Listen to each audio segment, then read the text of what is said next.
Good evening, everybody. Great to have you with us. I can see people flooding in.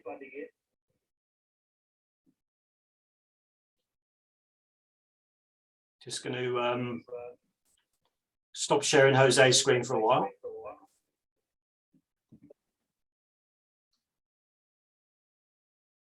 There we all are. Just give people a few seconds to join us. Welcome wherever you're joining us from this evening. Happy New Year to everybody. Really good to have you with us. It's been a strange one organising this one, because back in lockdown, when none of us had anything to do, it was a piece of cake to get everybody together and organise dates, because no one had anything in their diaries. But now we're all busy again, of course. Everyone's out for the evening. The guys on the panel tonight are all out tour leading. It's been difficult to find a date, but we're all back after the new year. Got just over 100 households with us tonight. So, as I say, thank you for joining us and Happy New Year. My name's Andy Tucker. I work full-time in the Naturetrek office in central Hampshire, southern England. I'm talking to you tonight from my house in North Hampshire, about 25 minutes drive from the Naturetrek office. And I'm joined by some of our tour leaders and Naturetrek staff. I'll introduce them in more detail when their talks come around. But joins us tonight Jose Antonio Padilla, talking live from Cusco in Peru. Rob Smith is over in Bogota in Colombia. I think you're in Bogota, Rob, are you? Yes. Byron Palacios down in Dorset, and Rob Williams, same part of the world, over in Somerset, just back from a journey to Peru himself. So I'll introduce them in more detail later on. So we're focusing on South America tonight, and in the Naturetrek office, I take responsibility for the three countries we're talking about, the Andean countries, principally of Ecuador, and also the Galapagos, although we're not focusing on the Galapagos tonight, Colombia and Ecuador. Jose Antonio is going to be kicking off with Peru. I've asked him to talk about our popular tour in southeast Peru, which takes in the Humboldt current seabirds, the Andes and the Amazon rainforest. So that's our first talk. Then Byron would have 20 minutes on Ecuador. Then we'll have a break. And then Rob Williams will talk about conservation issues in northern Peru. And Rob Smith will finish off the evening with a talk on the birds and history of Colombia. So that's how the evening pans out. Use the chat function to the full to ask us any questions. There'll be 20 minutes or so at the end of the evening to go through your travel-related and birding questions. Sit back and enjoy. So I'm going to stop screen sharing now. Jose Antonio, got a couple of technical issues. Jose can't hear any of us, so I've got him on WhatsApp here, but we can hear him. So sit back and enjoy his talk, and I hope all goes smoothly. So if I stop sharing, Jose, if you can screen share. All right. Can you hear me first, Andy? Yeah, just be as close to your microphone as you can. I'm actually using my earphone, my earphones now, close to my phone as well. Thank you very much, everybody, for joining us this afternoon here in Peru from Cusco, and this evening for you guys. Hello, Rob, Byron, Rob William. Nice to see you. Happy New Year as well. Hope you're all good. And this opportunity, I will talk about Peru. One of my favorite tours I do here in my country is southern Peru. I'm gonna take you to virtual journey into southern part of Peru, actually, giving you the specific, very nice facts about southern Peru, and also showing you some of the amazing pictures I sometimes take during my tours, no? When I lead in tours in here. As you can see here, Peru is in South America, obviously. It's the third largest country in South America, and our tour starts in Lima, which is the capital. No, Lima is the biggest city in Peru, with more than 13 million inhabitants. That's where all the flights will come to, from Europe and also from North America. And in Lima, we're spending only one full day. We're going to one of the islands around them on the coasts, on the Pacific coast. And after that, you know, one day or so, we take another flight, a domestic flight into southern Peru, to a city called Puerto Maldonado. no, as you can see here. Puerto Maldonado City is located about 1,000 miles from Lima, and it's a border city close to Brazil and also Bolivia. This is a city with about 100,000 inhabitants, as you can see here. And that's what our first flight takes you to, right? Our first destination. Puerto Maldonado is also the main gate to one of the most important protected areas we have in Peru, which is Tambopata National Reserve. It's in here where we start our journey into the Amazon rainforest. And here we spent about 5 days, traveling around. As you can see here in the picture, we first pick up by some of the guides working at the lodges here where we visit, by one of the nice cars, and takes you to the office in Puerto Maldonado, where we spend some time repacking our luggage and things, because we're going into the forest for like 5 days or so. And sometimes just in the office of Puerto, which is not far, it's not far from the airport. It's about 5 minutes from Puerto Maldonado Airport. We get things like, for example, gray putu, as you can see here, no? This is a nice bird, related to frog mouse, European frog mouse, that we have in South America. And we get to see this bird quite often, actually, around the office, and also during our tour in the forest. Once we finish packing and we are ready to go, we will continue our journey into the Tambopata River. Tambopata River, located not far from the city, will take you into, or will take us into Posada Amazonas. Posada Amazonas. Sorry about this, but I having some sort of, Andy, hello. Someone is playing some sort of games. Sorry about this. So Posada Amazonas is our first lodge we visit. I'm sorry.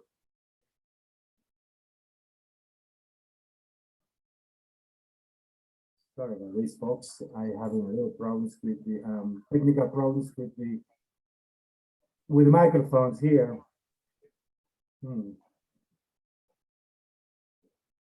So we have our hotel here, the place we stay for the first night, which is Posada Amazonas. This lodge works a lot with the local people and the community around. All right, and as you can see, the bedrooms and the rooms are fantastic. Here is another picture I have taken during my tours, and you can see the place we stayed at. And not far from the lodge itself, we have a kind of tower that we always go, and we get to see all the nice, canopy level of the Amazon rainforest nearby, including, mammals like red howler monkeys, as you can see here, and some of the nice canopy birds, like, for example, golden colored toucanet, a bird that is sometimes very hard to see. But when we go up to the tower, not far from the lodge, as I said, this tower, which is about 45 meters high, it's easy to see, We also get things like white-necked puffbird, for example, another canopy bird species that is only found up there, and things like that, So Posada Amazonas, you can actually see it better here, is, as I said, part of private community reserve, and is owned by a local people called Ceja. The Ceja people have been inhabiting this area for, actually centuries here. And then after spending only one night in Posada, we get to our next destination in the Amazon rainforest, which is Tambopata Research Center. But before we get there, we spend some time in an oxbow lake, right? Not far from the lodge that is called Tres Chimbadas. Here in this oxbow lake, we take what we call a catamaran, and I have these benches. And after half an hour of walk from the river, we get to spend some time around the lake, right? During this time we get to spend here, we get to see things like giant river otters, which is one of the most endangered animals we have in the Amazon rainforest. With a little bit of luck, of course, we don't have always the luck to see them, but most of the cases we get to see them. Are going around the lake. Another nice picture I have taken here in the lake. And after that we get things like hoaxins as well. Which are these prehistoric birds that live around the lake, and also sometimes things like green and rufous kingfisher, which is quite common around this particular lake. As you all know, probably oxbow lakes are remnants of the rivers. The rivers used to go around that area, and after many wet seasons, the river cut off, and the meander, that was actually there. And it gets isolated from the rest of the river, becomes a lake. This is what we call an oxbow lake. This is another common bird that we get to see around the lake, which is the sand grieve, which is not really a grieve. It's similar to a grieve, but we have it here. And a striated heron as well can be seen easily regularly around the lake. Caimans, like black caimans, are also common growing in this lake, as you can see, and we often see them.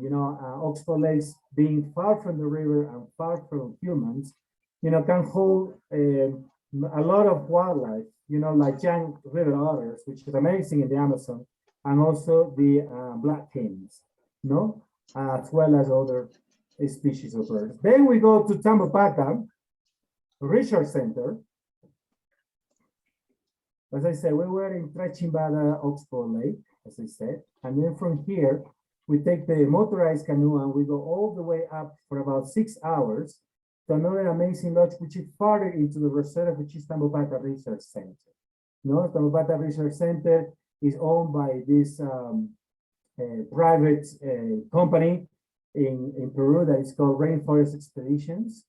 And in Tambopata Research Center, which is an amazing place in a beautiful, location in the Amazon, as you can see here. It got these private rooms, and it's in an amazing location, and it is not far from what we know as Macos and Paros clay lakes. Here are some pictures taken by me at this place. This is like the main dining room area, and also the bar and the nature place where everybody can sit in the evenings and have a drink or something. And also at Tambopata Research Center, we are not far from as I said, the Maco and Paro clay lakes. These are cliffs along the rivers, and here every day, especially in the dry season, Macos and Paros come down to eat clay, and they do that to neutralize some of the toxins and poison they actually eat during the day. So to get there to the clay lakes, we need to take again these motorized canoes for like 45 minutes to an hour, because these clay lakes have changed locations recently because of the the river. And once we get to the spot, we get to see beautiful views of Macos and Parrots, like I showed you here in the pictures. This is an amazing spectacle, bird spectacle that, as I say, happens every day and during the season, and we can get to see them all the time. Also, going up and down the Tambopata River at that far from the city of Puerto Maldonado, because here we are about 100 miles from the city. We're in a very nice area. We have also a very good chance for white caimans, for example, along the river, right, as you can see here.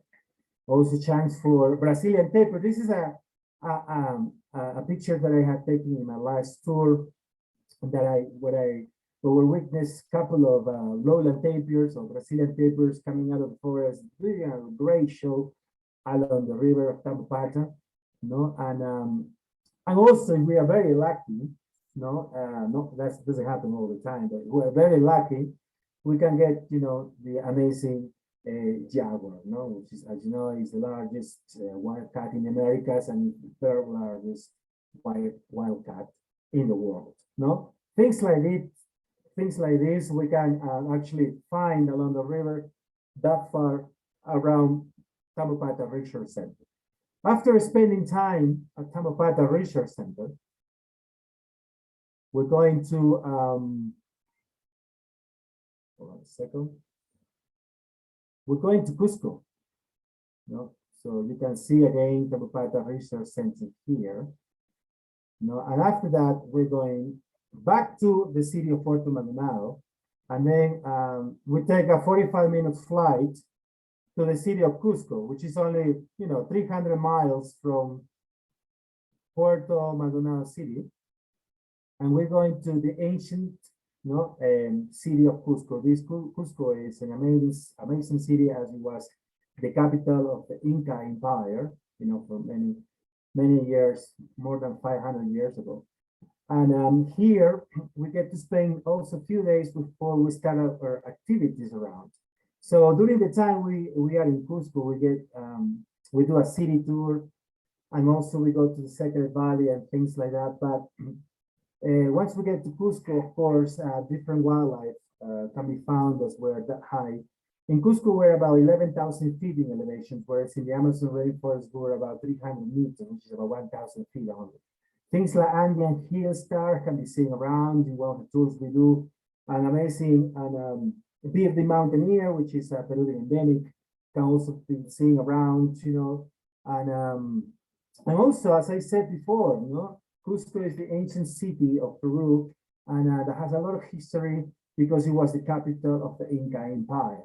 So we get to see a lot of Inca sites, like Sacsayhuaman, and also the main gate to go to Machu Picchu, but that comes later in the tour. This is some of the walls of the Sacsayhuaman. This is some of the beautiful Andean terraces we get to see in one of the days around Machu Picchu. And we also get the chance to see things like llamas and alpacas, which are South American camels, as you know, in one of the tours. This is a tour I did with Naturetrek clients as well as last year. We also one day we go to a lake, an Andean lake, where we can get a lot of Andean birds, including perhaps flamingos, Andean gulls, and things like that. And again, the amazing cultural and historical part of the city that we also visit during the tour. Now, here in this picture, you can see a nice Inca palace, that was partly destroyed when the Spanish came to Peru. That is called Coricancha, and they partly destroyed it to build like a church in top that is called Iglesia de Santo Domingo. And now it's really a mixture of Inca site as well as a Spanish colonial style church in the top, but can be visited also during the tour. So we get to see these kind of things. And one day we also expanded exploring the Sacred Valley. That can see in a minute. This is a beautiful picture that I took last year of the Sacred Valley, and this is of the Inca, of course, and this is the Urubamba River down there. So that's what we're going next. We're going next to the Sacred Valley here, and as I said, one full day. We're going to spend the whole day in the Sacred Valley, where we get to learn more about the Incas, and all the beautiful constructions and palaces that they built more than 500 years ago. But we're also looking for birds, because the tour we do here in southern Peru is a mixture of cultural and also birding, which is very nice. As I said, it's one of my favorite tours, that I lead here in Peru. So once in the Sacred Valley, as I said, we spend the whole day we can again get to see this beautiful land in terraces, which is part of a big Inca site that is called Pisac, no? And our local guides that we use here for this part of Peru are amazing with great knowledge as well. And as we're going into the Second Valley, which is not far from the city of Cusco, it's about 1 hour, we get to see this fantastic scenery, no? And like the Urubamba River, no? As we go in there. But also, as I said, we're looking for amazing birds like Byron mountaineer, which is a Peruvian endemic, is a hummingbird that we have here. That I know obviously places where to find it, right? And we can get things like rusty-fronted canastero, which is another Peruvian endemic, you know, that live around here in Cusco. We look for this bird around in the areas, you know, with a lot of scrubs and bushes. So it's this fantastic bird, which is the chestnut-breasted mountain finch, you know, another beautiful bird endemic to Peru that is found around. And the last but not the least bird is the Trini-breasted spaniel. I had to ask for permission to Pete Morris to get this bird because I don't have the picture of it. But here you go. No, these are the main target species we look for around Cusco, which are also endemics. No, so once we spend the time in Cusco, then we can go either to the cloud forest of Peru in this part of the country, which is in an area known as Manu, right? And the place we're going to visit is Coco de Rock Lodge, which is about 5,000 feet in elevation, right? Coco de Rock Lodge is again located in a very isolated area in the cloud forest in the mountains, in the eastern, the slope of the mountains. And this is a fantastic location. We spent 3 nights, and in the cloud forest.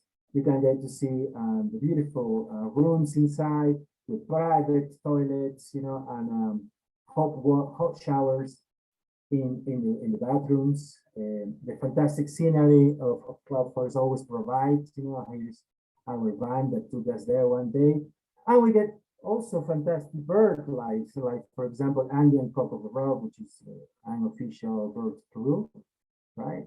And that dual deck. Sometimes some species are endemic birds like Inca flycatcher as well that we get here, no? And going down on the road to Manu and also to Coco de Rock Lodge. This is the nice Butte racket tail that we have here as well, that comes to the gardens of the lodge, comes to the feeders, because we got some feeders around. And with a little bit of luck, get things like chestnut-crowned cotilla, no, or chestnut-breasted cotilla. So this is the kind of things we're looking for. No, I mean the cloud forest is about 300 species of birds, obviously, and we're always looking for birds. And it's an amazing place, amazing location where we can spend 3 or 4 days, even more sometimes. And obviously, it's very quiet. You're surrounded by the mountains and the birds, and the fact that we're close to the lake, one of the biggest lake of Coco Rocks in Peru, is just amazing. One day, we can also take you to a nice a place called, it's like a hummingbird feeder place. It's called Mirador Pico de Oz, which is like an hour from Coco de Rock Lodge. We can do that for like 1 full day. And here's me with a group having some lunch at this place, but also, no, this place is full of hummingbirds. As you can see, it's another Naturetrek group like I guided last year. And we get amazing and different type of hummingbirds around, including, you know, things like king vulture, and this species of monkey, which is dusky tiki monkey, and scarlet-hooded barbet, which is almost endemic to Peru, and you know, lone-billed star-frontlet, you know, also, or star-front, another nice hummingbird, easy to see in this hummingbird here area. No, Rufous crested coquettes, another bird that comes all the time, no, to the feeders and get perched in that sort of way. After spending time at Coco de Rock Lodge, you know, this hummingbird feeder area, which is by the base of the mountain, as I said, 1 hour from the lodge, a little bit lower. Then we return to Cusco, no, for like a night or so. And after spending in Cusco, sometimes people go and do the Inca Trail.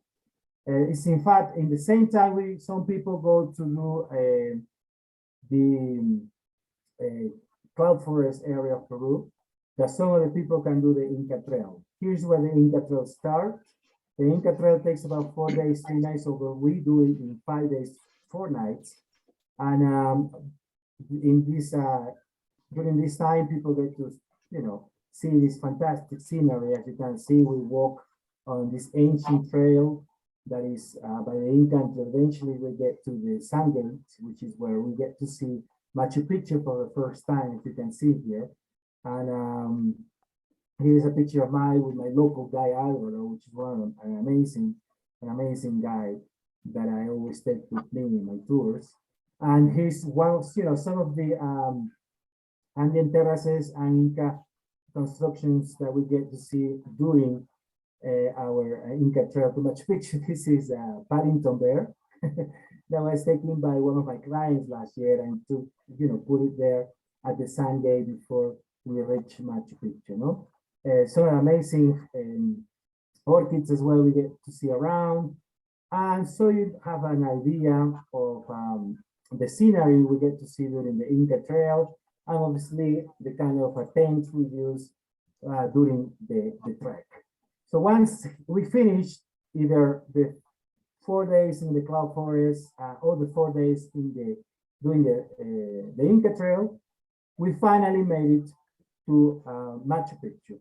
No, Machu Picchu is about 40 kilometers or 25 miles from the beginning of the Inca Trail, and that's very much the distance you walk, which is 25 miles or 40 kilometers. And here in Machu Picchu, as you can see in this fantastic view from Google Earth, we made it here, and we get to spend, you know, some time in Machu Picchu where we do a tour around, you know, having amazing views of one of the 7 wonders of the world. You know, here's me and my group as well, having a lot of fun in Machu Picchu with a beautiful weather. As you can see, blue sky, and sometimes not that case, because it's cloud forest. Machu Picchu as well is about 2,500 meters, 7,000 feet. And it will be rainy and cloudy, but we've been very lucky so far with the groups, and we will get to see Machu Picchu like this. No, here's another beautiful, fantastic picture of one of this new 7 wonder. Again, no, some of the Inca terraces we get to see. We look for birds like Inca wren.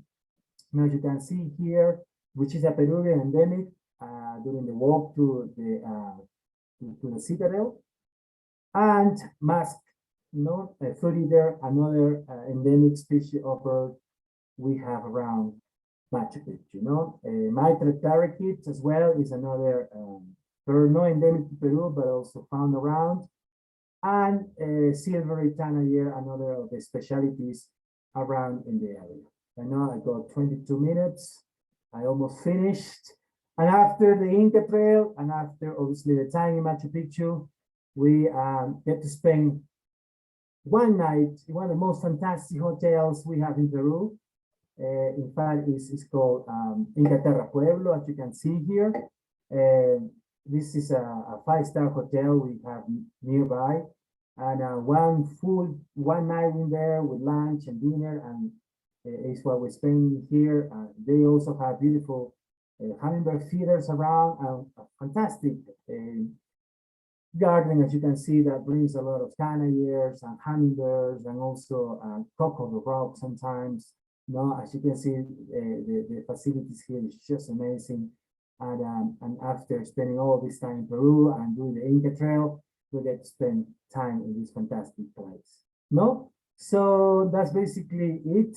And once we spend the time, we go back to Cusco for the final night, and then after that, we go to Lima to say goodbye to Peru, and then to go back to Europe or the UK. No?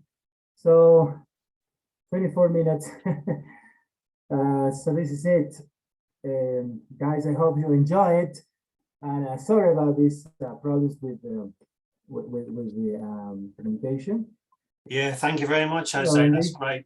great. Brings back lots of memories for me guiding that tour. In fact, I first knew Jose in Peru in the mid to late 1990s, and he joined me. It must have been about the year 2000, 2001, Jose. If you remember, you were one of the local guides that my group had in Tampapata. But since then, you've branched out and become a fully fledged bird guide in your own right, well traveled around the South American continent. And what you haven't said there is you spent 2 years in the UK, in Scotland, I think. So you picked up the regional accents here in the UK, and you picked up the nuances of the British sense of humour as well. So if you travel with Jose, not only do you get expert local knowledge, but you get a keen understanding of the British culture as well. And he's a great companion on the tour, a wonderful sense of humour, and a really sharp birder. So great to have you with us tonight, Jose. Sorry about the audio problems you've had, but we've all heard you reasonably clearly. So thanks for that. Thank you very much. And Thank you very much, and we'll talk to you later. yeah, Thank and you. I've just Sorry listed about there in the chat some of the tours that you can be found on. So yeah, great to see you. Stay around with us because we'll get to some questions later on. But we're moving on to Byron, who's down in Dorset. Byron is Ecuadorian. Used to lead tours for Naturetrek in the late 1990s, early 2000s before moving to the UK, a bit like Jose did. But Byron's been in the UK ever since, at home down in Dorset with his British wife. He's more likely to be found on Naturetrek tours in Spain than Latin America, though we do send him across to Cuba and Guatemala and South America occasionally. And I've asked Byron to talk tonight about his home country of Ecuador, which I know he's particularly passionate about. So yeah, Byron, over to you for the Andes and Amazon tour if you want to start sharing your screen.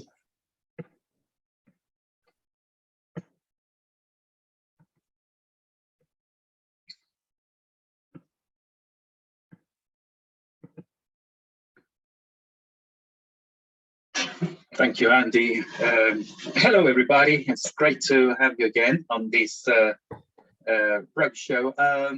Byron, yeah, just don't forget to click on slideshow at the top there, top center. Yeah, it's done, but it's not going big. Click on it, then you have to go left and say start from the beginning. Okay. There, go from beginning. That's it. There we go. Thank you, Andy. Thank you, everybody, again. Welcome. Happy New Year to everybody. And yes, I'm here tonight after that exciting talk about Peru that we kick off with Jose. Again, like Andy, a lot of memories of great memories of this beautiful country, Peru, and hopefully to go there soon, sometime soon as well. But anyway, we're going to talk about my home country, Ecuador, and it's located in northwest South America, right in between, as always call Ecuador, the little sandwich filling between Colombia and Peru. And why is the sandwich filling? Because it's a tiny little area there, not that bigger than Britain, which holds all these fantastic wildlife. Now, because of the location is quite prime, we have the Pacific on the west and the Amazon basin on the east. Across the Andes, you can see the complexity in the Andes across Ecuador is not as complex as in Colombia or Peru. And this is the reason why it's a country where you can easily go from one slope to the other. I mean, I always say Ecuador is a kind of country you have breakfast in the Amazon, lunch in the highlands, and dinner in the coast. You can do that in one day driving, which is an impossible task to do in either Colombia or Peru. So that's one of our secret weapons, really. Moving around, everything close together, everything is quite handy. I mean, as soon as you dry off the cities across the Andes, you hit any of the slopes, either on the east or on the west, and you can find a great variety of things. The cities itself we've got plenty of urban birds around, which could hold up your list from the very start before leaving actually the city. This is the way how I picture my country in my head. You know, you've got the Andes, the eastern slope, the western slope, obviously Pacific Ocean on the lowlands of the western slope, the Amazon basin on the eastern lowlands. And then we have all these layers, upper lowlands, foothills, cloud forest, which is upper and lower in subtropical area, the mountain forest, which is prior or after 2,000 meters and above, temperate forest, which is towards the 3,000 meters, a beautiful area split in elfin forest or evergreen forest, beautiful, beautiful, one of my favorites life zones. Then the Paramo area and the snowy area, or the snow area itself, that goes in Ecuador up to 6,400, which is the height of Chimborazo, which is the highest mountain. But in this graphic, this is when people ask me to explain the topography in Ecuador, how it works. This is the graphic I've designed, and it's just a simple, you know, very simple and colorful to understand. And we're on tour, we realize that once you start, for example, going to the Amazon region, like from here, from the Sierra region, go to the coast, go to the Amazon. Once you start kicking off the Amazon on a short flight of 35 minutes, you will start just discovering all these massive rivers, starting from the Napo, even tributaries of the Amazon, vast around of forest and evergreen jungle, and the lodges we use down there are fantastic, are simple, fantastic, and with all the beautiful accommodation, location, Oxford Lakes, which is the same sort of similar to the Amazonian in Peru that Jose was telling us about, with fantastic beds and rooms, and obviously the infrastructure around these beautiful lodges, you know, canopy walks, tree towers, you know, we can admire the wildlife much easier from the top. Obviously, along the trails, we'll be looking for other type of wildlife which are within the forest. But one of the best things to do in the Amazon is standing at the tower. We could spend hours there looking for fantastic wildlife, as we can see here. Lovely birds like paradise tanagers, ring woodpeckers in the photo, white-necked puffbird, arasaris in the photo is many bandits, but you can have loads of them, tons of them flying around non-stop, flocks of endless amount of birds, small and big ones. And we can spot also doing a bit of a meandering around the canals, can spot fantastic wildlife, monkeys, you know, primates are fantastic in Ecuador. We have like 12 or 13 species of them around, and we normally get along with a lot of them. You know, these species easily seen. We've got here some night monkeys, picnic marmosets, redback, golden mantle towering, Ecuadorial saki monkey as well. I mean, these are absolutely mind-blowing in this beautiful, beautiful area. Otters, neotropical, as we can see here, which is quite rare. We normally get to see his cousin, which is giant river otters. But neotropicals are quite rare. I'm always get really excited when I see one. And sometimes we can get them both in this area. Again, clay lakes are one of the things in the Amazon, one of the attractions. As you can see, a lot of cetaceans, which are all these parrots, colorful parakeets, macaws, and all that. And that's something, you know, fantastic to see. It's always a spectacle being there, sat quietly, listen to all these beautiful noises that they produce. It's just mind-blowing, mind-blowing. Then from the Amazon, after a good exploration over there, we move up to the highlands. But obviously, as I said earlier on, driving up from the Amazon into the foothills, lower subtropics and mountain areas, we can see all sort of jewels, completely different stuff, like hundreds of different new species, new landscapes, new vegetation. And this is where beautiful birds like this colorful black-beaked mountain toucan are found.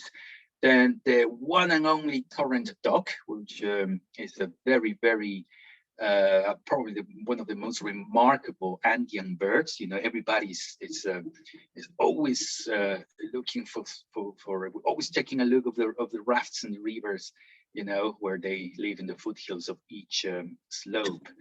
Once you reach some of the highlands, the very first things we have the snow caps. We have like 27 volcanoes in Ecuador, and across the famous avenue of volcanoes, Cotopaxi, or Chimborazo is the highest, but Cotopaxi is always the main attraction, as it's right in the northern center, and it's really easy to see from especially from the northern areas, the most prominent mountain you can see in a clear day. And it's quite active. I think it was fuming a few weeks ago and still going through some activity. I think it's one of the highest active volcanoes in the world, and that is always spectacular to see. Other volcanoes like Antitana is also found around, and on the foothills of them are beautiful lakes in the Andes where we can see all these colorful mountain tanagers. You've got here hooded, scarlet-bellied, rare mask, buff-bellied, and lachrymose. Beautiful mountain tanagers, quite chunky, quite big, the size of a blackbird. And some of them are really obliging, really noisy, really beautiful. I mean, I think Rob Williams were telling us in our previous, in the latest slideshow that one of his favorite things is, getting a flock full of these guys, moving across, full of birds, endless amount of birds moving around, so colorful against that evergreen woodland. On the other hand, are quite cryptic and quite, camouflage colored. Nevertheless, beautiful as well in their own skin. You can see ant pitas, one of our main birds in the neotropics, and obviously Ecuador is home of many of them. We have Tony ant pitas, we have Rufus ant pitas, we have giant conebill, which is another sought-after bird, lives only in the polylepis areas. Brown-backed bush tanagers. The list is just endless.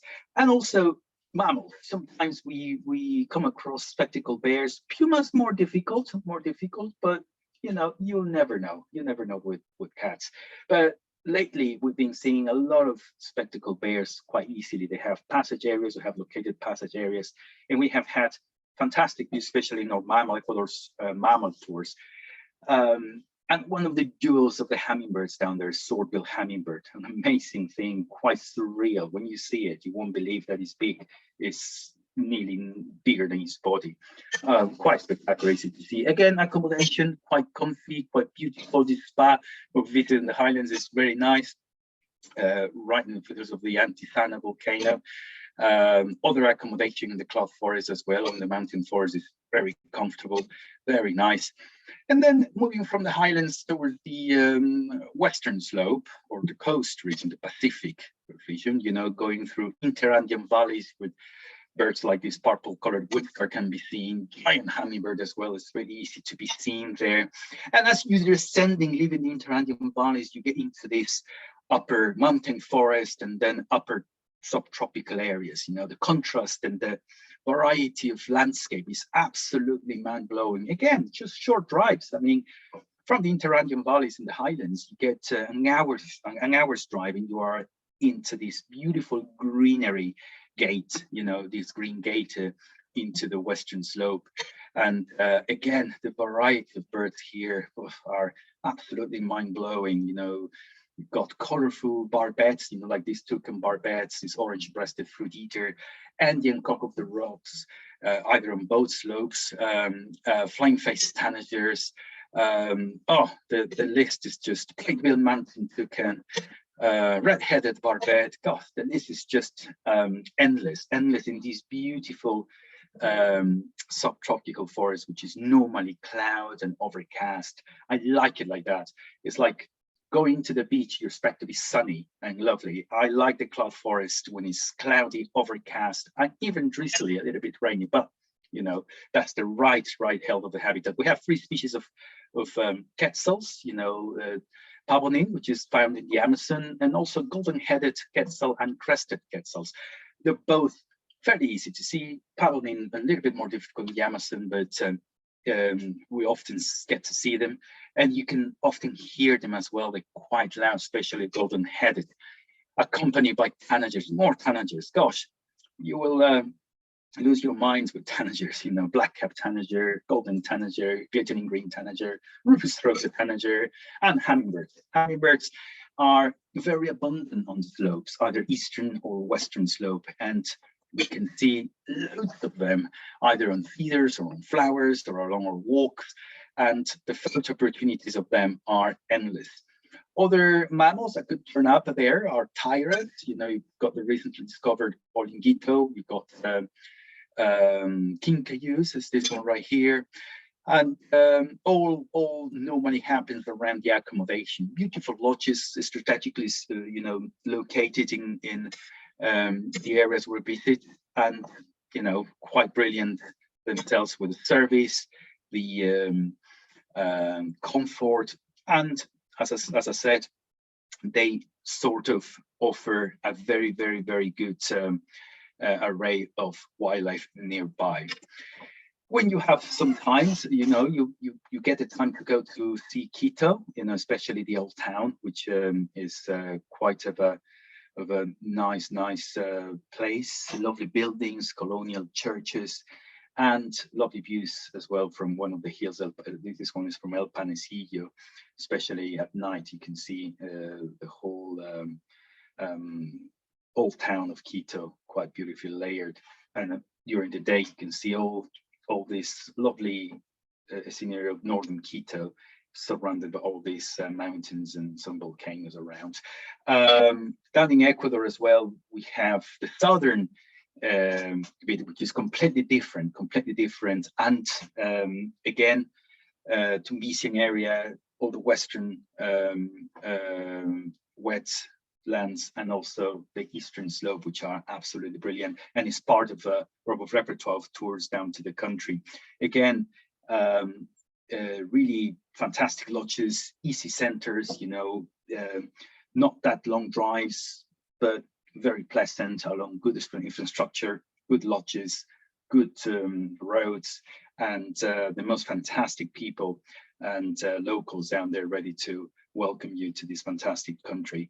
I'm just going to say a little bit of a goodbye with these four beautiful women, actually, from the central Quito Plaza, I think is one of these. I took this photo. Yeah, they were all lovely and look so smart with their atours and all their frocks and local embroidered tops. Anyway, please let us know any questions about this fantastic country, and hopefully you'll get to go there one day.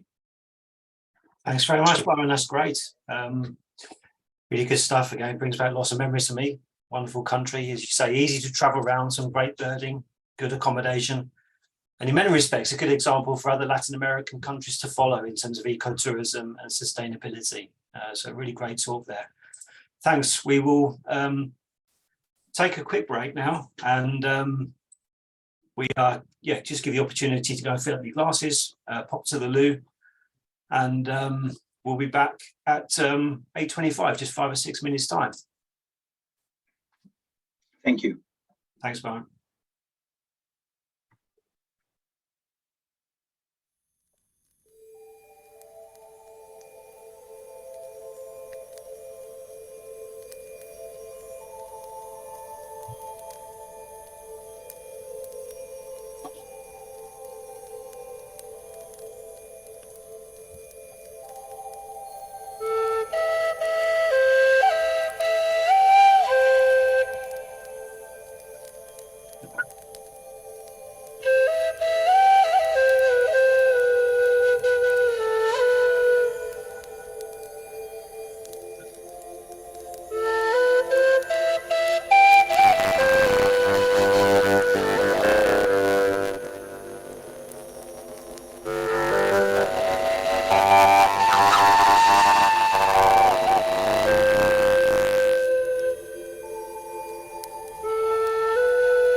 Right, Rob. I was hoping you weren't nodding off there with that evocative panpipe music and a crackling fire in the background. It's lovely, isn't it? You've just got back from Peru, Christmas Day with the family. Yes, just got back, arrived home about 2 a.m. last night. Great. Well, thanks for joining us. You must be a bit jet lagged. Yeah, a little tired. Yeah. Okay, great. Well, I first met Rob late 1990s. You joined me for a day, Rob. I was with my Andes and Amazon group in 1999. I think you joined us up in the Mindo, northwest Ecuador area for a day, and we've stayed in touch ever since. It's one of the great things about this industry that we work in. You strike up these friendships and you work together and you're friends outside of work and you stay in touch for decades. And you guys tonight all fall into that bracket. So great to have you with us. You're very widely traveled, of course. And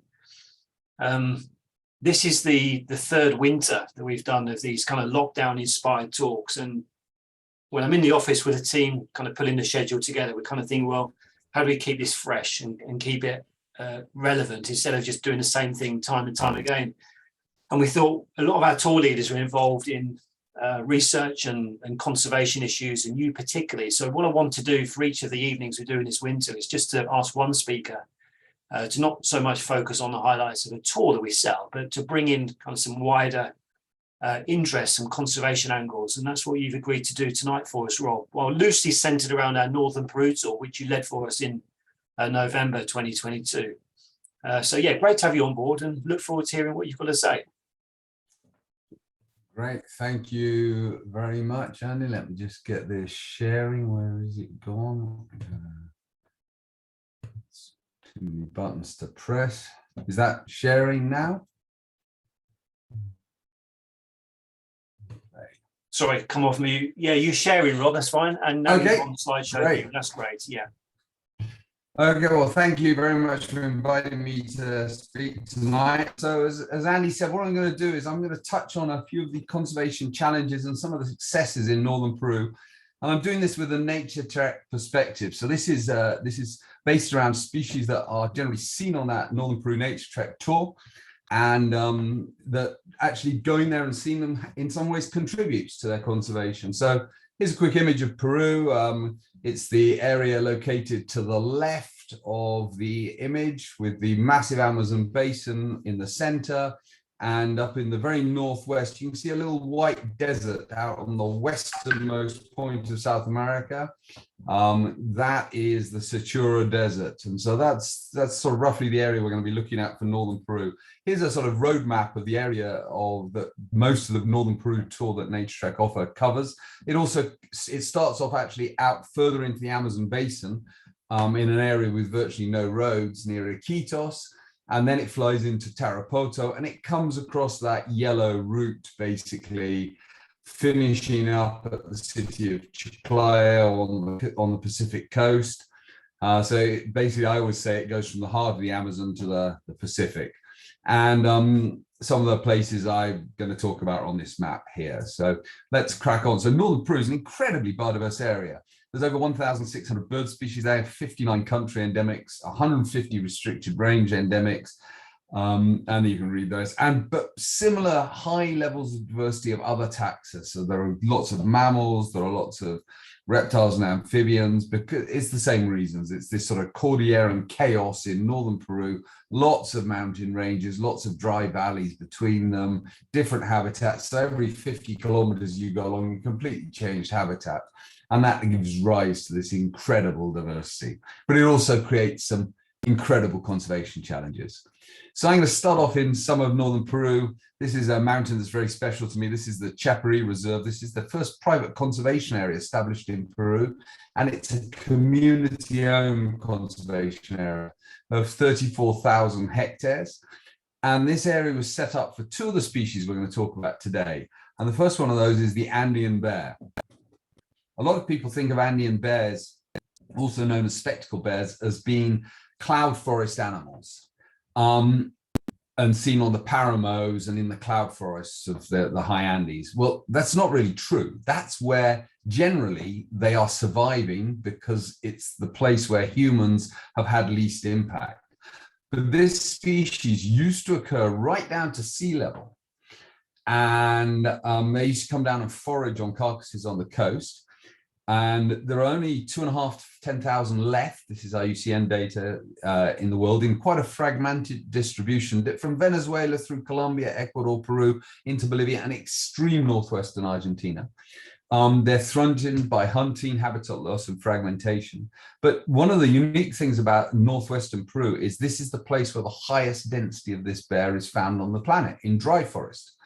So they aren't a cloud forest species. That's probably a suboptimal habitat, but that's where most of their population is forced to be because humans have hunted them out of these other more accessible habitats. The other good thing about cloud forest from a point of view of a bear watcher is you can see the bears in the dry season. There's no leaves on the tree, their habitat's all grey-brown, and there are black bears in there. So you can see them from quite a long way away. Much more difficult in cloud forest. They're only known in dry forest in 3 localities around the world. Northwestern Peru, some of the arid interandean valleys in southern Peru, near where Jose was talking about, and in some areas of Bolivia. And yeah, the highest density is right around the Chapari Reserve. We studied with camera traps in Chapari quite a long time ago and got surprising number of bears. We did a 25 square kilometers covered in camera traps for a year, and I think we had 15 bears using that area, and people were shocked at that density. But since then, telemetry studies have backed this up, and more ongoing studies there show that there really is quite a good density of bears. So it's a good place to see them, and going to see them helps conserve them. The same habitat is shared by Indian condor. This is a much more widely distributed species. You can see here its range map from Venezuela all the way down to Patagonia, Tierra del Fuego. But this is a species that's population is plummeting. Venezuela basically has none left in it that are resident. There are some right on the Colombian border that drift in and out, but you can't count them twice, and they're kind of in the Colombia numbers, so I'm leaving them there. Colombia has about 140, Ecuador about 50. Peru's just done a survey and got 301 as their estimate. That's probably a slight underestimate, I suspect, but I've always thought the 300 to 500. Similar numbers in Bolivia. The big unknown is Argentina and Chile. Some people have said 5,000 between the two. Because the border is right down the top of the Andes, it's really hard to give a population estimate for each country. But basically a global population of maximum 6,000. And some people suspect that the Argentina and Chile number of 5,000 may be a big overestimate now, because it's very easy to overcount condors. What's the problem? Well, we did some research in Peru as we were getting a national strategy going, and we found there was an incredible trade in selling condor body parts. So you got a guy here playing a flute made out of a condor wing bone. At the top, you've got a dead condor on a shaman's wall. You've got condor feathers for sale as individuals, as souvenirs, and this is in the Sacred Valley of the Incas in the town of Pisac, or wrapped up in these Palo Santo pieces of wood with a crystal rammed in the base for sort of alternative healing and taking out bad energy and all that, things that I'm not very tolerant of those beliefs, I'm afraid, because I've seen the damage it's doing by trading the slowest reproducing bird on earth. And that's the fundamental challenge for the condor. It is the slowest reproducing bird on earth. So perhaps adult pairs first breeding at 7, not breeding successfully till 10 or 11, and then some pairs on the Pacific coast perhaps only breeding every 7th year. Another big problem in Peru, much to our surprise, was the thing called the Yawa Fiesta. Yawa means blood in Quechua, and it's the blood festival. And it was made famous in a book by a guy called Jose Maria Arguedas. Ironically, in his book, there isn't actually a bullfight with a condor on it. They mentioned briefly that it happened occasionally, but there was a massive resurgence of this tradition that had virtually died out of catching a condor and putting it on a bull and fighting the bull, then releasing the condor again. The condor was a sacred bird for the local peoples. The Spanish landowners in the colonial time probably brought in bulls, and so it's a kind of hybrid festival that was perhaps to do with releasing the sacred birds so that the local people fight the bull to get it. We did a survey of this because when we first did the first national condor plan, we didn't believe there would be, we thought this was an irrelevance. But when I moved to Cusco, I saw a couple of posters up on walls in remote villages advertising these things. So I started going to them. And we started going around all the villages and asking people, and we found there were up to 59 of these going on a year. Mostly for religious festivals, for St. Francisco of Assisi's Day in early October, who's the patron saint of animals, which was kind of bizarre. I actually wrote to the Pope at the time. He never replied, but asking him if he could ask the Cardinal to have a word and try and stop it going on. But whether anything actually happened, I don't know. But it fortunately now the government, when we published a paper on this and brought this thing to light, and we talked with some of the local mayors who got really involved and said, well, yeah, there aren't many condors left.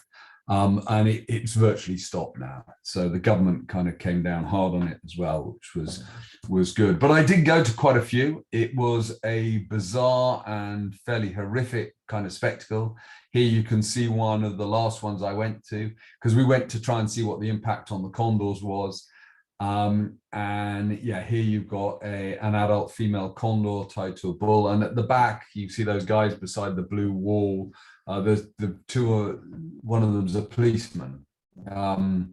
Actually, two of them are policemen, and so the police and all the authorities will be there. But since the government has intervened, this has virtually stopped. But these threats, what are they meant in Peru? We managed to trawl through some of the old literature. There's very few places where there's historic counts of condors. This is why it's so important to keep good records and actually make them publicly available. So if anyone out there's got good ancient records of numbers of condors seen, please stick them in something like eBird so they're available. But we found 4 places where we had historic counts, a number of places where the bird had gone extinct. So you can't calculate a decline rate, but doing a bit of simple sort of population dynamics maths, which the equations at the bottom for anyone who's interested, you can calculate decline rates. And I've marked on the map the relative decline rates you can see. So the area where it's down in the south center, where it's a -8.7, that's an annual decline rate in condor population, calculated from this curve. That's the green line at the Colca Canyon, perhaps the most famous place to watch condors in Peru. And it's an 8.7 decline rate. That's the area just north of there is where all the Yagua fiestas happen. And so we got an average decline rate of 4.2% across the country. But you can see that it really, no, sorry, 4.7 was the average. That's not up there. Annual decline rate. So nearly 5% annual decline rate for the slowest reproducing bird in the world. So there is a massive problem. And in some areas, we've seen declines further. So the -3.6, that's the Illescas Peninsula up in the northwest. A recent survey had none. Then another recent survey found 4. This is an area that in the 1970s, people were seeing 200 at a time. And so, it's that shifting baseline syndrome really isn't a problem. But fortunately, these 2 major anthropogenic threats have now been tackled by the government and the people. And now this is becoming very popular. People going and watching condors, and the local people are getting on board with this. Restaurants, hotels, etc., are realizing the value. More and more watch points are being sort of available in Peru, and people around them are getting on board with protecting the condor, which is obviously very good news, because it would be a shame to lose this absolutely iconic species from the Andes. That's and there is a pair of condors actually. I watched them. We watched them copulate on the Naturetrek tour in Chapari in October, I guess it was, or early November. We saw them display and mating, and we think they're building a nest now. I was there a couple of weeks ago. There's another bird that's also in the Chapari Reserve. This is the white-winged guan. This was one of the other reasons this reserve was established, probably the main reason, actually. The Neotropical Bird Club gave a small grant to help identify a site for a reintroduction project. This was an area where the guan we knew would have been till about 40 years ago, but was now absent from. and it was chosen for the reintroduction site. And this is what it looks like. You can see these dry hillsides and a strip of permanent evergreen forest along a watercourse. These habitats are now very rare because permanent water in a desertic, dry forest landscape is where people settle. It's where there are people, it's where there's dogs, it's where there's livestock, it's where the people cut the timber, etc. So these areas get destroyed very quickly, and they're the absolute critical habitat for the guan. And so this was a species that was believed to be extinct for about 118 years. It was rediscovered in 1977 by a local guy, reported it to a wealthy landowner who had put out the word in the village, please, if anyone sees this. And that landowner, Gustavo del Solar was his name, he managed to take some eggs, hatch them in captivity under chickens, and then he established a captive breeding program. And then the 1999, they were getting ready for a reintroduction. The captive breeding program had increased enough, and they were looking for a place, and that's when I began to get a little bit involved, and the Chaparrí community, or it's called Chongoyapes, yeah, we can do something with this, and we'll create a little reserve. And everyone who was involved, including myself, thought, oh, they might say 1,500 hectares. And suddenly they came back and said, yeah, 34,412 hectares of our land will give us a reserve. And we had to create a new law to get it recognized by the Peruvian government as the first protected area. And then there was the reintroduction there from 2003 to 2005. We did the survey on Christmas Day, Boxing Day, and the 27th of December this year, and we counted 57 in the main part of the reserve. There's two small outlying patches that are very remote that are going to be counted, probably have been counted by now, but I haven't got the data yet. And that's the largest single population. That's 57 adults. We didn't count chicks. And that's the largest single population anywhere. The only other protected population in has 22 in a state protected area in the next valley. And this has led to the success of the Chaparrí because, oh, that's right, the neighboring communities, there's one community nearby, 6 in another, etc. So it's spreading out from this area. And this has led to it being downlisted from critically threatened to endangered. And one of the big incentives for the people there is tourism. This was Christmas Day this year. I went up to check on a nest we'd found a couple of days before, and found here the chick had hatched, the first chick had hatched and had already left the nest. You can still see the egg tooth, the little white bit on the end of the beak. This is probably about 2 hours out of the egg, a baby white-winged guan this year. And so this is in the community. On the right-hand most person is a guy called Tomas, who's a community guide who earns a significant part of his living now taking tourists who come to see white-winged guan. This group are actually watching a white-winged guan. So now I'm going to flip over to perhaps one of the most sought-after highlights of the Northern Peru birding route, which is the marvelous spatchel tail. One of the only birds, I believe, that the male only has 4 tail feathers and the female still has a normal 10, like other hummingbirds. I was thinking this the other day. I can't think of any. There are birds that have got weird numbers of tail feathers, but I can't think of another one where it's sexually dimorphic. If anyone can, please stick something in the comments. I'd love to know. And this is a bird with a tiny restricted range, about 8,700 square kilometers on the left bank of the Utcobamba River Valley, which is a side valley of the Marañón. There's less than 1,000 individuals and it's decreasing. It's threatened by habitat loss, fragmentation, also hunting. People have long believed that the hearts of the hummingbird dried up into a powder could be an aphrodisiac, and there was slingshot hunting for it. Fortunately, education campaigns by a local NGO are helping to work with that. And there's some habitat protection initiatives, and those are quite often associated with ecotourism. So on the tour, we actually visit 3 different sites where this bird occurs, and we don't really need to go to all 3 sites. We pop in quickly and make a payment because it incentivizes protecting the habitat, and also no one ever gets tired of looking at them and trying to get a better photo of this amazing hummingbird. There are some other challenges. Peruvian plant cutter is one of the fastest declining birds in Peru. It's widespread on in very arid, groundwater-fed mesquite forests, many of which have places like this. This is adobe pyramids from ancient civilizations within them. So it's these amazing forests that there's only a tiny amount left of.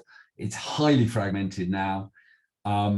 There's a massive disease going through one of the most important trees, what used to be called Prosopis, the mesquite. Now they changed the taxonomy, Neltuma. There's massive problems with invasive tamarisk. There's illegal logging and charcoal production at the sites. As of yet, it's only in one protected area, and I'm not sure how good the population is there. I don't believe the counts, knowing that area quite well, that some people have said there might be that many, and I'm worried the habitat is transitioning with and the invasive species and the die-off of the trees. So there are still challenges out there, and I'm not quite sure how this one gets protected. But hopefully there will be some solutions. There are people working on it now. I chose those species. I can for much longer, several others. Here are some of the other species we could talk about. Long-whiskered owlet, the very rare grey-bellied comet, really only confined to one canyon now, and the wonderful success story of the wattle curassow that we also see on the tour. Their community conservation with a local lodge working with the community. When I first went there, we had to get up and walk in total darkness 2 hours and maybe hear one. This year we saw 7 from boats, and they're getting tamer, and it really is a massive success. And it shows what the impact of your visits can be, helping protect these habitats and incentivize local people to look after the wildlife of this incredibly biodiverse area. So, well, listening, and I hope to see you all in Northern Peru soon. That's great. Thanks very much, Rob. I just want to ask you a couple of questions on that before we go to Rob Smith. Just tell folks listening a little bit about the discovery of long-whiskered owlet. It's one of those mythical species that over the years more and more birders have seen, but it's still a funny little beast, isn't it? Tell people about how that discovery of that bird came around. It is indeed a funny beast. So the first one was pulled out of a mist net at night, or in virtually at dawn, in 1977 by John O'Neill.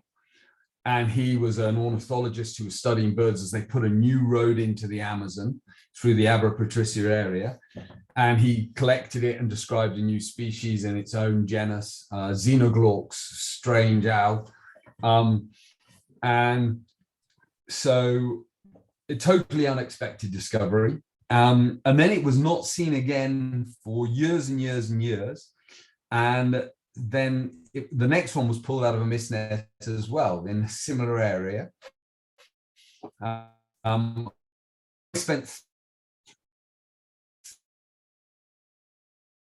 I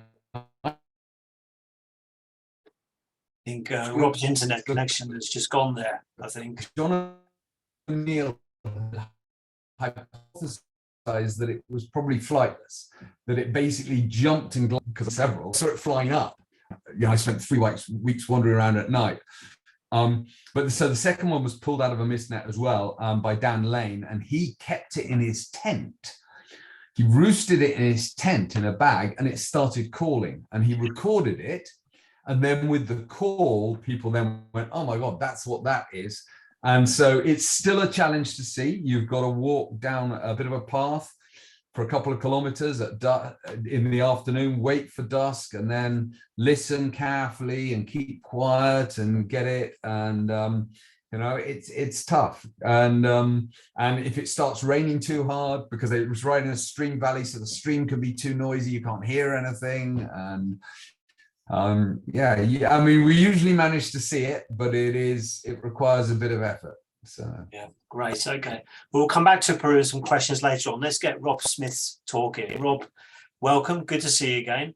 Rob worked with us in the Naturetrek office for about 5 or 6 years, I think, and then decided to set off on a new adventure, moved to Colombia to set up his own ground agency. And you now, Rob, with your partner Glau, handle some of our tours in Colombia, including the tour that I've asked you to talk about tonight, the Birds and History Tour. It's an interesting tour, this, because a lot of birding tours in the neotropics, what we'd call quite hardcore. It's dawn to dusk, manic efforts to see as many species as possible. And some of these tours, they don't make time for some of the cultural and historical highlights of the continent. And we set up this particular tour to appeal to people who don't just want to go birding, flat out birding for 2.5 weeks. They do want a little bit of time to do some coffee tasting, see the Gold Museum in Bogota and other bits and pieces. So I'm looking forward to hearing about this, Rob. And you've just got back from leading this tour for us in November. So it's all fresh in your mind. Indeed, Andy. So Many share your thanks for the screen, Rob, introduction. and off you go. Thank you. Good evening, everyone. My name is Rob Smith, and yeah, as Andy mentioned, I live out in Colombia. I lead this tour for Naturetrek, and yeah, I'm going to take you on a whistle stop, sort of through the tour itself, looking at some of the highlights, both cultural and avian, and one or two others. So, just a brief introduction on Colombia.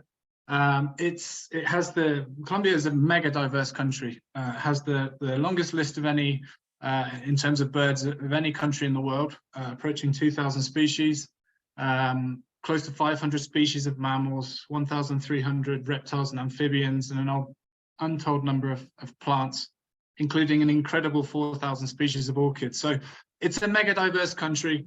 And it should be on all traveling naturalists sort of lists of places to go. I think it's an incredible place. So what drives this incredible biodiversity? Well, it's this convergence of mega biomes. We can see here the Amazon River Basin here in green, the Orinoco River Basin in yellow.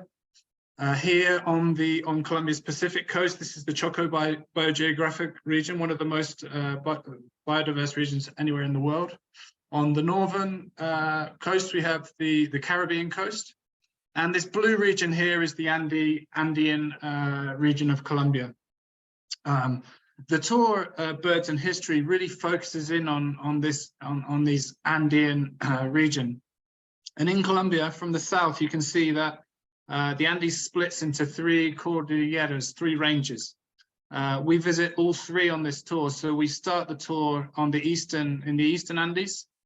We then move into the central Andes, and we spend time in the western Andes as well before we head to Cartagena on Colombia's Caribbean coast in the north. So the tour kicks off in Bogota, right in the center here with the star, which is Colombia's capital city. It's a huge sprawling city, of course, but nevertheless, it has some wonderful habitat that we'll be exploring in the city itself and just outside. We'll kick off the birding, visiting some great wetland sites. This is La Florida, which is just on the edge of the city. And here we'll be start the tour with some easy wetland birding, looking for the likes of spot flank gallinule, and particularly on the lookout for the endemic Bogota rail, which is the small bird here on the left-hand side with the beautiful red bill.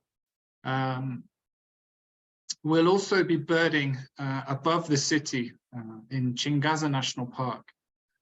It's a national park here that's comprised mostly cloud forest, subparamo and paramo habitat. I think Byron did a brilliant explanation of the paramo. I won't go into it too much, but it's this high altitude neotropical savanna above the tree line. Wonderful place, spectacular scenery, and we'll be on the lookout for species like this scarlet-bellied mountain tanager, plush cap. One of my favorite birds because it only has the one name, whereas many birds in the neotropics comprise 3 or 4 names. And the likes of golden-fronted white start here. This is the Eastern Andean subspecies with its lovely white face. We'll be on the lookout for endemics, including silvery-throated spinetail, near-endemic rufous-browed conebill, and specialty high-altitude hummingbirds such as this bronze-tailed thornbill. Throughout the tour, we'll make time for lots of hummingbirds. We can see up to as many as 50 species throughout the tour, many of which we'll experience in special gardens that we'll visit, such as this one, which we'll go to after our morning's birding in Chingaza. We'll see species like this dazzling sparkling violet ear, the likes of sword-billed hummingbird with that spectacular bill, and a very special regional endemic blue-throated star frontlet, which is only found in Colombia's eastern Andes, and its distribution just creeps over into Venezuela. Whilst we're in Bogota, we'll be located in a historic hotel called Hotel de la Opera, which is very close to the Simon Bolivar Square, which is the slide that you see here. It's Bogota's most historical plaza, and just a stone's throw from our hotel. And it allows us, being located in Colombia's, in Bogota's historical center, allows us to do a full day's walking tour right from the hotel, so we can visit these places at ease and at leisure. We'll explore an area known as La Candelaria, which is the historical heart of Bogota, and it's a vibrant and colorful place where with wonderful kind of street art, and we'll drop into churches if they're open, and really take in the cultural highlights of Bogota. Throughout the days that we're in Bogota, we'll be joined by expert local guides. This is Santiago on the left here, and he'll take us to his favorite haunts, coffee shops. We'll try tasty snacks, local delicacies, and so on.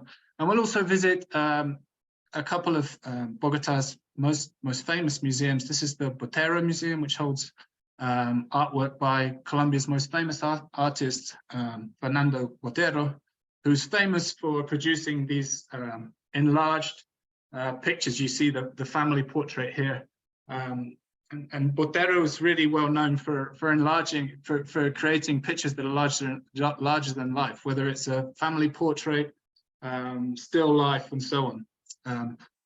And we'll also, as Andy mentioned earlier, we'll also visit the fantastic Gold Museum, which is one of the great museums in Northern South America, and which holds the world's largest concentration of gold artifacts. And we'll spend an hour or two here in the Gold Museum, taking in the wonderful displays on offer. We'll also have time during our sightseeing tour of Bogota. We'll visit a traditional local restaurant. This picture was taken on the 2019 tour, just before the pandemic, actually. And of course, we'll be tasting wonderful coffee as we explore the city. So that's the first couple of days, and from there we'll cross over on a short flight to the central Andes. We'll be visiting this region here which is known as the Zona Cafetero, the coffee region, and we spend around 5 nights in total in this area. Our first couple of nights will be in a fantastic traditional hacienda, with beautifully appointed rooms. It's an absolutely fantastic place to stay. It was founded in 1888, all authentic, and just a wonderful place to be based for a couple of nights. The hacienda has these incredible gardens, extensive with orchards. There's a small coffee grove as well, and it's a real magnet for migratory birds. So we'll be on the lookout for the likes of summer tanager, vermilion flycatcher, and some regionally important birds such as this bar-crested antshrike, which is a near endemic species of Colombia, all found within the gardens of our hacienda. On one of the mornings in the area, we'll visit the spectacular Cocora Valley. The Cocora Valley is famed for its wax palms, which is Colombia's national tree, and these palms tower above us and can reach heights of 80 meters. They're absolutely incredible. At one point in time, they were considered the world's tallest tree until the Californian redwoods were discovered and knocked them off their perch. But nevertheless, they're an absolutely incredible sight. And during our time in Cocora, we'll bird some of the cloud forest habitat there, for on the lookout for the likes of crimson mantle woodpecker and Andean motmot, which are common and we can see close up. As well as the likes of masked trogon.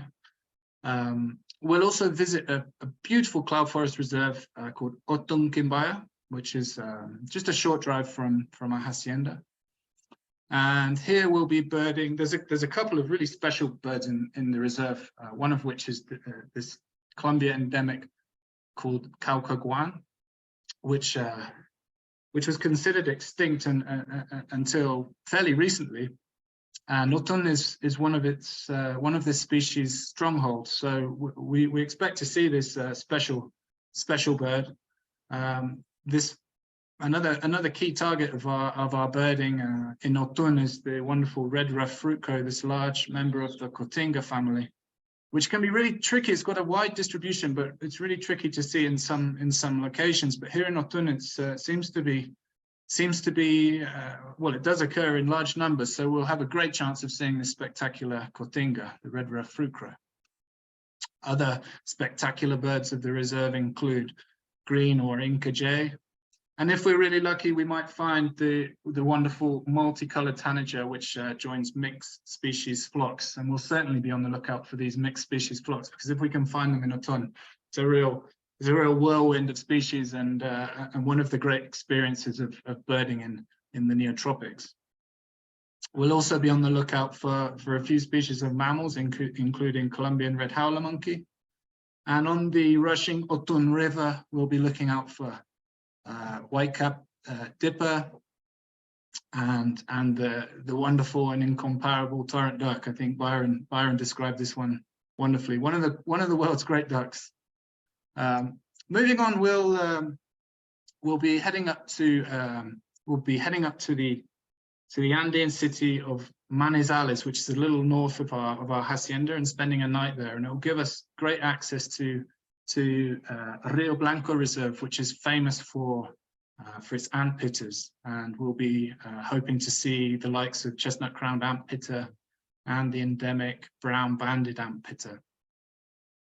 The reserve has some beautiful hummingbird gardens with the likes of long-tailed sylph, this wonderful long-tailed hummingbird, and also it's actually surprisingly common now to see Tyra visiting the fruit feeders, eating the bananas at the fruit feeders.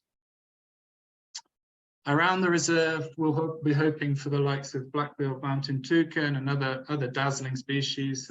There's golden-headed quetzal in the reserve, and again, it's a great place for mixed species flocks. So having enjoyed the delights of Rio Blanco, we move further upslope to one of my favorite hotels in Colombia, called Termales de Ruiz. It sits at around 3,900 meters, so we're high up now. We can see this is the city of Manizales far below us here, and Hotel Termales de Ruiz is wonderful because it's there's naturally occurring hot thermal springs in the region. They funneled them into these pools at the hotel, and as Andy mentioned, the pace of the tour is not designed to be just go all the time. We do have times where we can just sit back and take the beautiful scenery and habitat in, and this is a great place to do it, perhaps with a glass of wine after a day's birding, sitting in the thermal pools and just soaking up the surroundings. The hotel itself is really well appointed. Many of the rooms have beautiful views overlooking the surrounding habitat, which is absolutely spectacular. It's again, we're up in the Paramo here and the sub-Paramo and Elfin forests. Just one of the best places to spend time in the neotropics, in my opinion. We'll enjoy relaxed birding in these rarefied locations, exploring these tracks that just have very little traffic on them, just so we can walk and explore at our leisure, birding for high altitude species such as many-striped canastero. We'll no doubt come across the likes of masked flower piercer and many others. This is a picture taken on November's tour in 2022 by tour participant Hans Nikolai. If you're watching, Hans, many thanks for the images. We've seen Andy and Condor on a number of the Birds and History tours, and we'll be hoping to find it on future tours as well. One of the real big targets of our time up in this area is the wonderful Buffy helmet crest. It was the opening slide of my talk, and one of my favorite hummingbirds. It only occurs above around 3,600 meters. It has a tiny distribution and can only be found in Colombia's central Andes. And it's a real stunner, and we'll be looking for that one. We haven't missed it to date, and I don't expect we will in the future, fingers crossed. Around the hotel, there's more hummingbirds, so just relaxed birding, taking in beautiful hummingbirds, such as rainbow-bearded thornbill and mountain velvet breast, absolute dazzlers that we can see at close range. And you can even have hummingbirds come and feed in the palm of your hand. So that's our time in Colombia's central Andes here.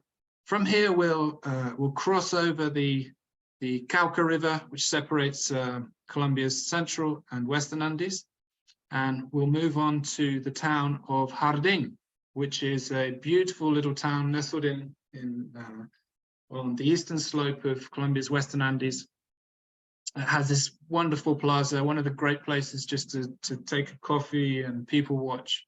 We'll actually spend our time, we'll stay in a small guest house right on the plaza, which is a great place to be based for our time up in Jardín. We'll be birding above the town in a reserve called Ventanas, which is just more spectacular cloud forest scenery. Our day up there will start with at a hummingbird antpitter feeding station, looking for chestnut-legged antpitter, and in the early part of the day, we'll be on the lookout for yellow-eared parrot, which is one of the great conservation successes of Colombia birding. We often see these endemic parrots in flight early in the morning as they leave their roosts in search of feeding territory for the day. But if we're really lucky, we may even see a perched bird as well. As the day continues, we'll be looking for more cloud forest species such as pearl tree runner, and looking again for mixed flocks. And we'll keep our ears open for the distinctive call of white-capped tanager, a real stunning tanager, which is we have a reasonably good chance of seeing this bird in the slopes above Jardín. Other special species here include tanager finch, and on our last tour in November, we were surprised and delighted to come across this black and chestnut eagle. This is a juvenile bird, which we had incredible views of, scope views, great photography potential, and it was a real, perhaps the bird of the tour, I think, for many of the tour participants. When we're in Jardín, we'll visit a local coffee finca, a plantation, and we'll learn about the coffee producing process and go into the plantation and pick some of the beans. And we can learn about how the bean is taken from the plants and into a consumable form. It's a really interesting process, and we'll also have a tasting session. And I mean, if you're a coffee lover, then Colombia really is the place to go. In my opinion, it's the best coffee in the world. I'm of course biased, but nevertheless, it's right up there. When we're in Jardín, we'll also visit an Andean cock of the rock lek, which is just a stone's throw from the town itself, and it offers great opportunities for photography. This is one of the most accessible leks in the Andes, and it's often there's often upwards of 12, 14 displaying males at this particular lek. So it's a great place to see this absolute iconic bird of the Andes. On our last morning here, we'll visit a private garden, and we'll enjoy a special breakfast with birds. So we'll have breakfast prepared for us at the house that we visit, and they have wonderful fruit feeders, and we can just take in bird life just coming down into the fruit feeders right in front of our eyes, and see species such as this blue-necked tanager and crimson toucanet right in front of us. It's a real treat, and often a highlight for guests on the tour.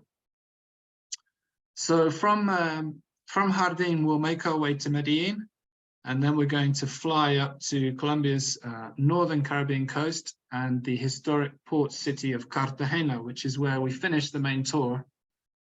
We stay in the old quarter of Cartagena in a beautiful boutique hotel. It's a small hotel, and it's wonderfully located. Like our hotel in Bogota, we're right in the heart of the action, so we can literally walk out of our hotel and explore the old quarter.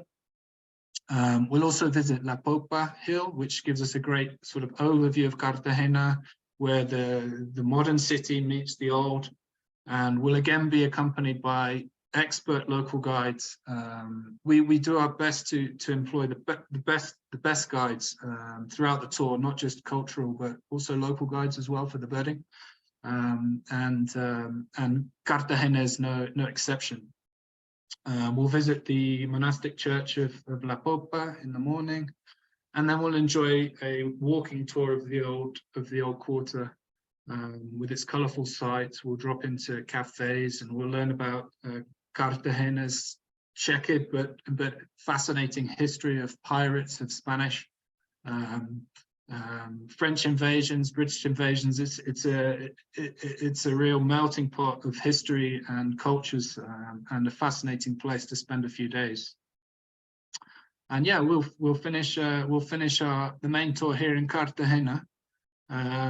And for anyone who wants to extend their time in Colombia, we offer a 5-night Santa Marta birding extension. So after the main tour up here in Cartagena, we continue along the coast to Santa Marta, and in particular the Sierra Nevada de Santa Marta, which is this triangular mountain range here. It's not part of the Andes. It's an isolated range, which has the isolation has driven incredible endemism, and there's a suite of endemic birds that we can experience at this location. 3 of the 5 nights here will be spent in the absolutely incredible El Dorado Lodge, which has these amazing views down to the Caribbean. And on the other side, on the left-hand side, that's out of shot, you can see the snow-capped peaks of the Sierra Nevada de Santa Marta. We'll actually stay in these huts, and they all have spectacular views. And during our time on the extension, we'll be on the lookout, targeting the endemics in particular, and the whole suite of birds to be found in the region, such as this Santa Marta wood star, and the very common Santa Marta brushfinch. All of these are endemics. Black cheek mountain tanager, and the regionally endemic white-tipped quetzal, white-tailed stuffed frontlet. So a real dazzling suite of species, and we'll spend some time owling as well, looking for the recently described Santa Marta screech owl. And that's the end of my talk. Thank you very much for listening. I hope you've enjoyed this whistle-stop tour through Colombia, and I hope to see you here soon. Thank you very much, Rob. Great talk. Again, brings back a lot of memories for me. Can't wait to get back over to South America. I'm definitely due a visit. Folks, thanks for being with us this evening. Myself and the other chaps will stay online for a bit. We can have a chat, go through a few questions. So if you have any questions yourselves, please do use the chat function or the Q&A button, which is a button at the bottom of your screen. Usually in these webinars, we get a lot of comments and chat. There's not so much tonight. I don't know whether you were watching The Apprentice or whether you're just spellbound with the wonderful talks and the images. But if you do have any questions, fire up. Over 100 of you, I can see, are still on with us, so people haven't slunk off over the course of the evening. I'm going to kick things off. I'm going to pick Rob Williams first of all, who's just turned his video off. I hope he's not gone. Hope you're still there, Rob. Yeah, fascinating talk on how those key species are doing. I just wanted to ask you, with your conservation hats on, in the world of wildlife tourism, we hear so much these days. I've got a lot of friends and colleagues who have just basically given up flying. In their own minds, they can't justify the carbon output of the selfish nature of long-haul travel. In Peru, what positive impact can ecotourism make? How do you defend long-haul wildlife tourism?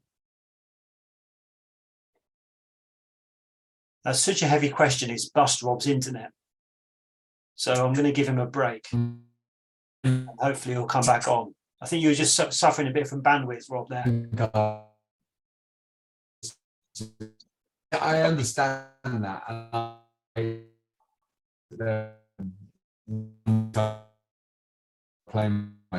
But I should really be doing this. Hello? Yeah, the bandwidth isn't there, Rob. I'll come back to that in a few seconds. Let's see if your bandwidth is restored. Just in the meantime, you're on mute, but I could hear you there. It's just the internet was not great. So Rob Smith, just while we work on Rob Williams's internet, I'm just going to ask you, because you talk. Oh, are you back, Rob? Let's give that. Yeah, I'm back. Sorry, I don't know what happened. It just dropped out, but popped back in. So, do you want me to go ahead? Yeah, go fire ahead. Yeah,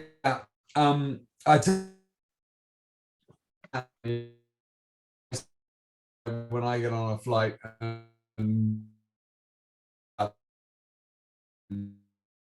Rob, we're just struggling again. I can't hear you. So let's just give that a rest a second. Rob Smith, I'm going to come on to you now because you'll talk some fantastic birds. There's some lovely imagery, and what I want to talk to you about quickly is what I call set piece birding, where it's lazy birding. You turn up at this lovely coffee protecting the biggest and you sit down and you have a lovely, delicious Colombian coffee, and the birds come to you. And when we all first started guiding 25 years ago, it's hard work. You had to walk up a cloud forest trail and look for the mixed species feeding flocks. So just talk a little bit about the balance of a typical tour these days. It's partly amphitter feeding stations, hummingbird gardens, and partly wild birding, isn't it? Yeah, we absolutely we mix it up. I think for example, I described the day that we bird above Bogota in Chingaza National Park. This is quite typical of a day's birding. We'll start out in the field, enjoying birding on trails and tracks and field birding, let's say. Because let's face it, not all birds visit feeders, and you still have to work for certain species of birds, particularly some of the more challenging endemics and special birds. So of course there's birding in the field, but we'll often combine it with some time spent at a hummingbird garden, which has hummingbird feeders and fruit feeders, which attract tanagers and other birds. So I think that combination of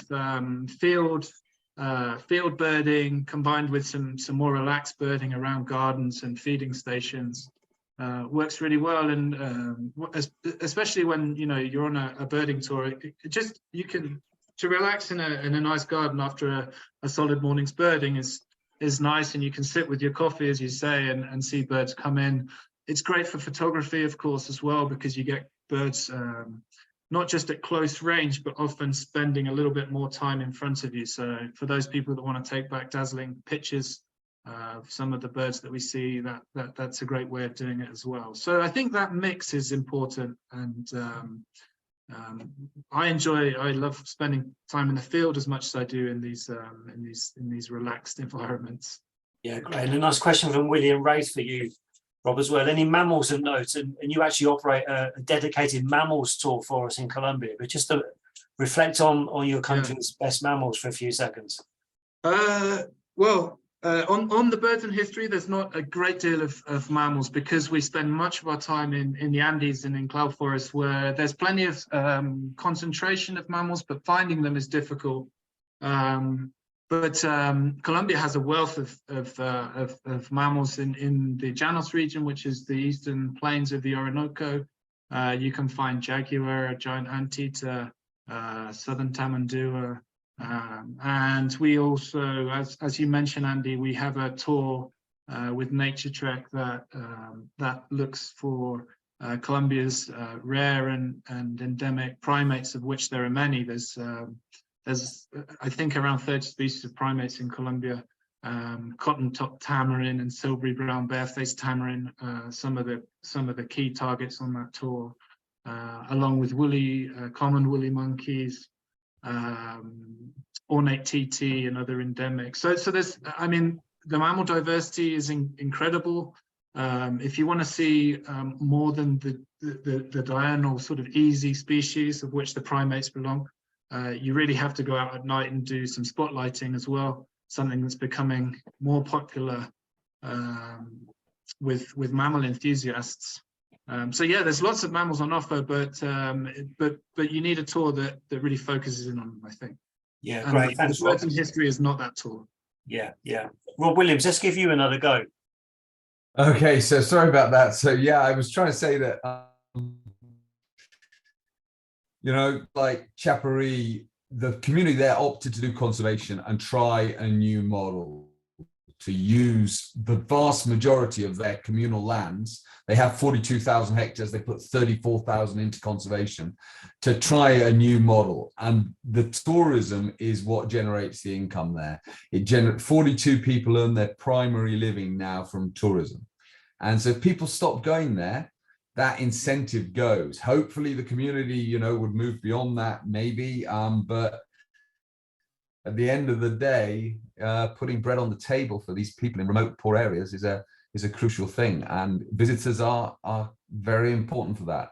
So if anyone is struggling with that dilemma about flights and things, I would say within the limitations, obviously, of work and holidays, go for as long as you can. Basically, if you're going to go a long way, do a couple of trips, spend a bit of time out there, so you maximize the impact. And that's the sort of, I think there is a positive, and many of these species would be lost without people wanting to see them. Yeah, absolutely.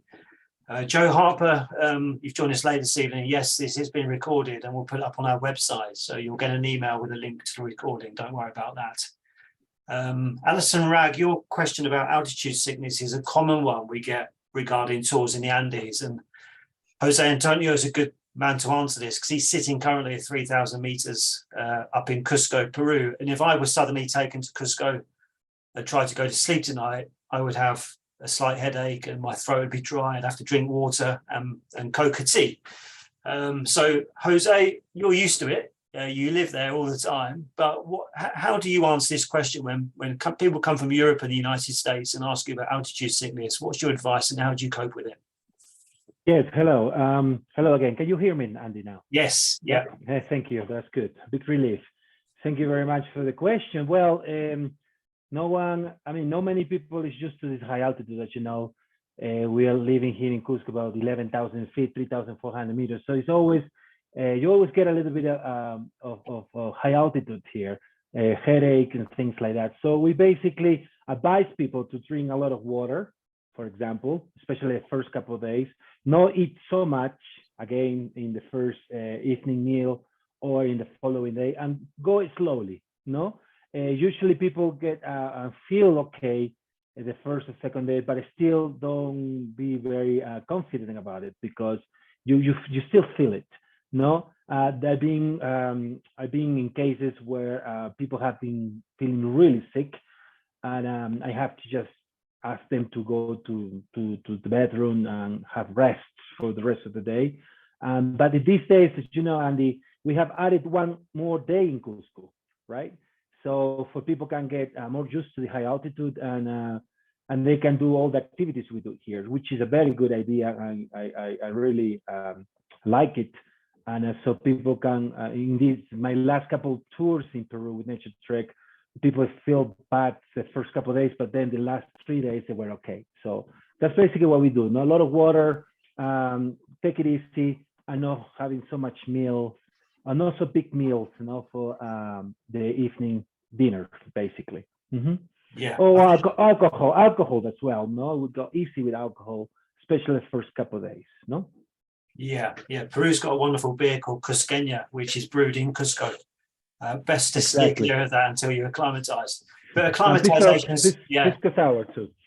Pisco sour, yeah, absolutely. Yeah. So any tour operator who's organising a tour will make sure its clients are acclimatized before going up high. So if you look at an itinerary, whoever you travel with, it'll take you suddenly up to 4,000 meters to look for Diadem sandpiper plover in the Andes straight from the coast. That's a big no-no. You've got to take it easy, go up in stages, and if you're going to do something like the Inca Trail or go over the pass to Manu, overland birding, then have 2 or 3 nights in Cusco before you go high. The acclimatization is absolutely key.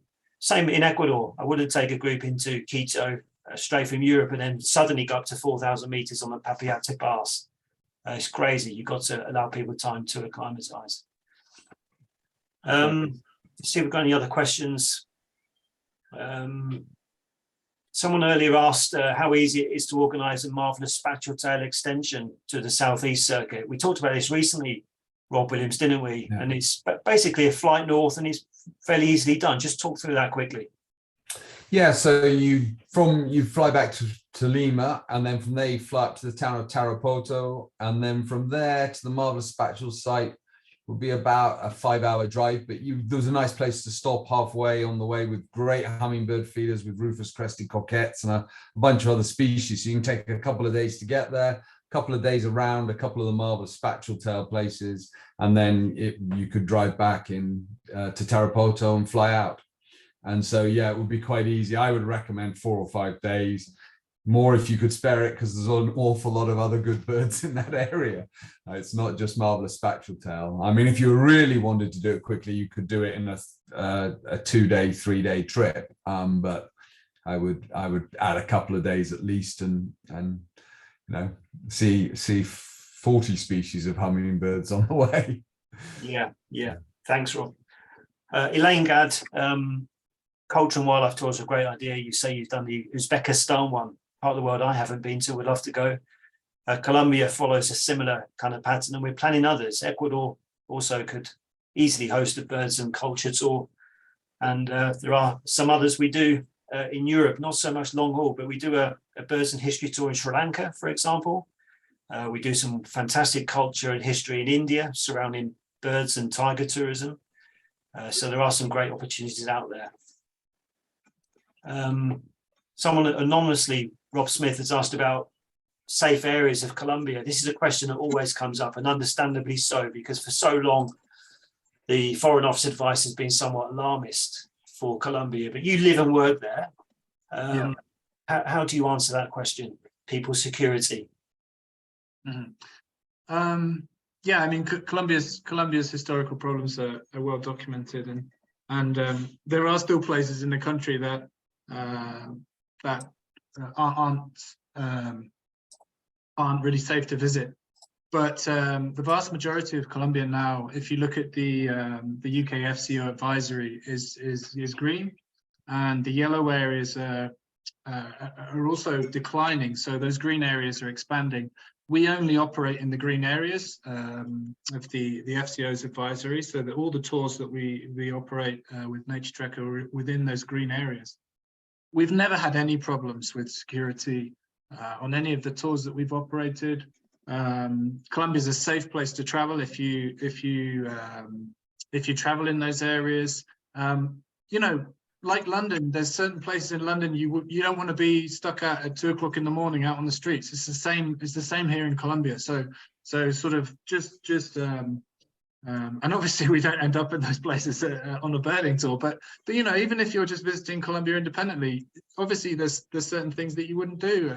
Just common sense needs to be employed.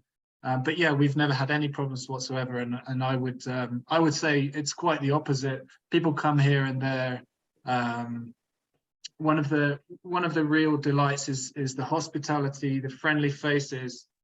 Colombians are just wonderfully inviting, and it's just a friendly and happy place to travel. So yeah, I think that would be my response to that. Great. Okay. Thanks, Rob. Po Chan has asked in the chat, are there any quetzals in Colombia? And Rob, I don't think this has gone on to the public chat, Rob, your response. And oh, sorry. Yes. I'll read them out, or you can talk through your answer there. Quetzals in Colombia. Yeah, there are 4 species altogether in Colombia. There's golden-headed, crested, pavonine, and white-tipped. And on the Birds and History tour, we see golden-headed quetzal regularly on the main tour, and then the white-tipped quetzal on the Santa Marta extension. Crested is also possible, but a little harder in Colombia. It sounds like maybe easier in Ecuador, Byron. And pavonine is in the lowlands, which we don't visit on the tour. So yeah, those are the 4 that we see in Colombia, or can see. Yeah, pavonine is always the tricky of them, because it's it's very fussy with the habitat in the upper Amazonian